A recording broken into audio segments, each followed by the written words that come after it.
यतातिर ल्याउन यो चाहिँ स्टिम हालेर चाहिँ बनाएको वाला गरम पानीमा चाहिँ 2 मिनेटदेखि 3 मिनेटमा भइहाल्छ। त्यहाँ नजिक ल्याएर बना हेर नजिक ल्याएर देखाऊ। यस्तो छ 2 मिनेटदेखि 3 मिनेटमा हुन्छ। यो चाहिँ म स्टिम गरेर देखाउँछु। ल फाइनल्ली डिमसुम रेडी भइराखेको छ, भइसक्यो होइन।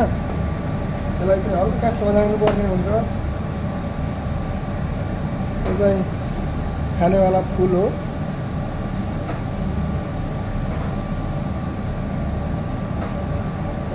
लगाएर अलग अलग जुन नगरेर मलाई राम्रो निक्लिनु बेसी फाटेको हुन्छ।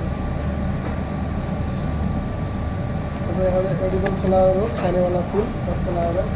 यो अनि माइक्रो ग्रिन छ। यसमा चाहिँ हामीतिर चाहिँ खोली साग भन्छ। यसलाई टक्क तोडेर हाल्नुपर्ने हुन्छ, काट्नुपर्छ होइन। यसमा हल्का अहिले चाहिँ मैले रनिङमा बनाइदिरहेको छु, त्यही भएर हो।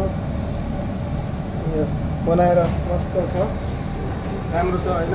खानाको लागि पनि बढिया। यो चाहिँ माइक्रो ग्रिन खोली साग हो होइन, मस्त। यसको नजिक यसको भित्र चाहिँ मैले बटर पेपर टक्क काटेर बनाएको छु। यसको पनि मैले भिडियो बनाएर हाल्छु। बढिया छ होइन। खानु भएपछि खाइहाल्दा ब्याङ्कमा लगाएर